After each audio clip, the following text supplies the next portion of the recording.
With the Blue Jays starting their quest for a third World Series title in the next few days, we have to talk about this offense because it continues to be the problem of this team. So in today's video, we'll be going over what I think an ideal playoff 1 through 9 would look like when facing righties and lefties. Let's get into it. Facing righties, it has to be George Springer leading off. I am so excited for George this postseason because the reason why we spent $150 million on him was for his incredible resume in October, with a 270 average, 350 OBP, and a 539 slugging for an OPS of 889 in 65 games. But the most impressive stat of them all is his 19 home runs hit, which puts him at 5th all time despite having played a lot less games. Moving on, in the 2 spot, I have someone other than Bo, and that is Brandon Belt.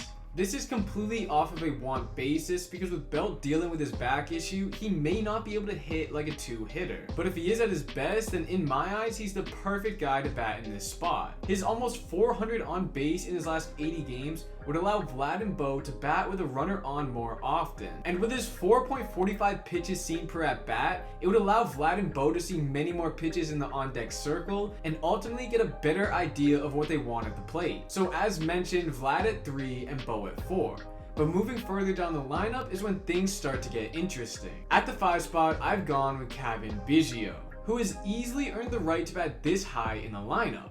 Since May 21st, he has a 257 average, 368 OBP, and a 410 slugging for a 778 OPS. That's prime Cavan Biggio right there. And he has continued to find success, with September being yet another productive month from him. Having him bat in the 5th spot would also help break up the heavy right-handed front of the lineup. And given his okay speed, we could even see him take off for 2nd, which would help stay out of a double play. That especially comes in handy because I have Alejandro Kirk up next, who is grounded into 20 double plays and is having a season in which all of his numbers are down. But I will say this, for a catcher, it's still above average. And his 336 on base is not bad at all, meaning he still has an important role in this lineup. And given his ability to draw a walk, he can keep innings going longer for a guy who has quietly become pretty hot in Dalton Varsho. Now, I don't mean scorching hot, but for Varsho, they're definitely solid. In his last 49 games,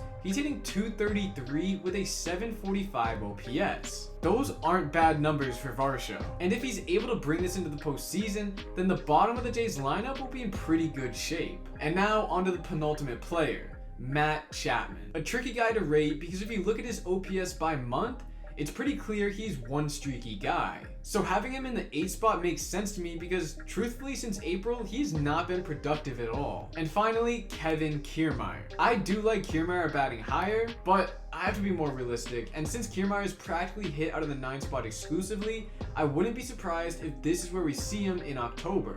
That's what I think the 1 through 9 should be against righties. Now let's get to the lineup versus lefties. And I'll save you some time because the 1 through 3 is obviously going to be George Springer, Bo Bichette, and Vladdy.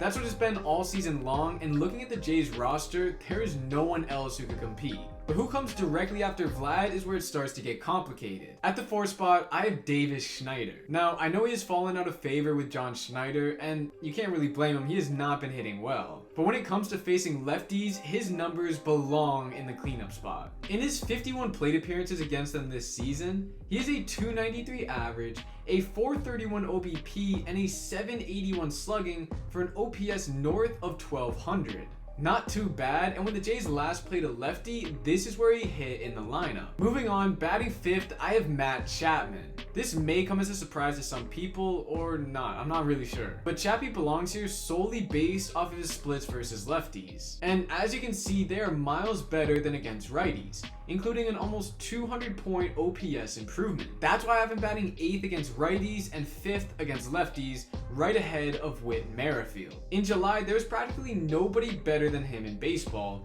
with a 356 average and an almost 1000 OPS. We even saw him lead off games instead of George Springer, but since then he has not been producing with the bat. But he still has a spot in this lineup because we don't have another outfielder. Kiermaier doesn't play versus lefties, Varsho moves to center, and the Jays don't have anybody else to play left. Unless you want Biggio to go in there, but I don't think you want him facing a lefty. Now for the 7th spot, Alejandro Kirk.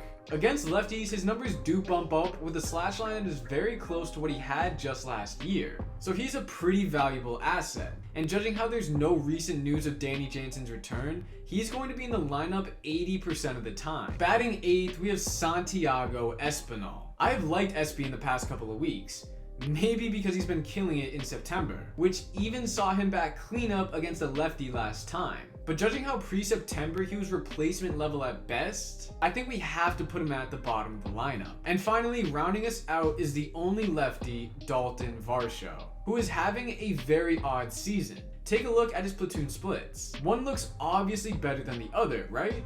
Well, go ahead and take a second to guess which one is which, because I bet you weren't expecting this. He is actually performing far better versus lefties than he is versus righties this year, something not many left-handed bats can say. And maybe it's from his ability to bunt against lefties that is boosting his average so high. But nonetheless, he's a great number 9 hitter versus southpaws because he can flip the lineup over to the big guys in Springer, Bo, and Vlad. Those are the lineups that I would personally send out in October. And if you have anything to add, then let me know in the comments and I'll see you in the next one.